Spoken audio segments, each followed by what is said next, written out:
विभागाच्या वतीनं सध्या राज्यभर कारवाईचा धडाका सुरू आहे. म्हणजे आता स्वागत सुद्धा केलं जात आहे. अनेक ठिकाणी कारवाई तर सध्याचं एक जसं तुमच्याकडे आता हा विभाग आलाय आतापर्यंत काय कारवाई आकडावारी काय आहे?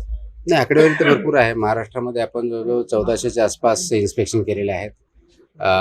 फूडच्या बाबतीत 100च्या आसपास आपण ड्रगच्या बाबतीत कारवाई केलेल्या आहेत.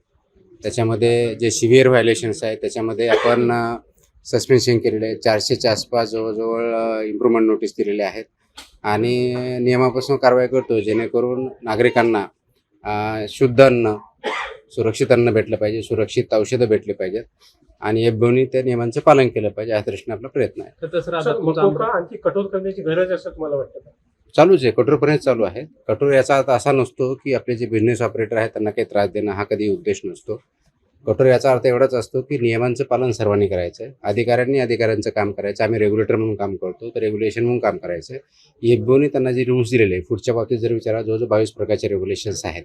ते रेग्युलेशन त्याच्यामध्ये असतात, त्याप्रमाणे कंप्लाय करायचं आणि जे कोणी व्हायलेशन करतं प्रोपोर्शनल पद्धतीने ऍक्शन घेतं. सर आज तुमचा वेगळा लास्ट प्रश्न आहे लास्ट की हा शेवटचं सर आज खरं तर तुमचा अमरावती दौरा होता. अनेक टपऱ्या किंवा जे भिणारे भेसळयुक्त आहेत त्यांनी पूर्णपणे आज बंद ठेवलं होतं. हे डर अच्छा लागा खरं तर असंच म्हणावं लागेल तुमच्या बाबतीत.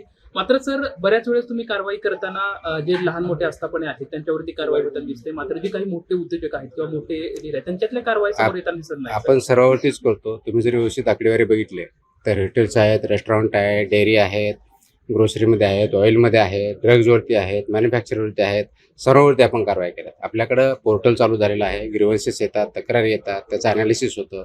आपल्या विभागाची आकडेवारी आहे आणि ज्याप्रमाणे येतात त्याप्रमाणे आपण शहानिशा करून त्याच्यावरती कारवाई करतो. त्याच्यामुळे कोणत्याही प्रकारचं लहान किंवा मोठा, छोटा किंवा या भागातला असं कोणतंही डिस्क्रिमिनेशन होत नाही.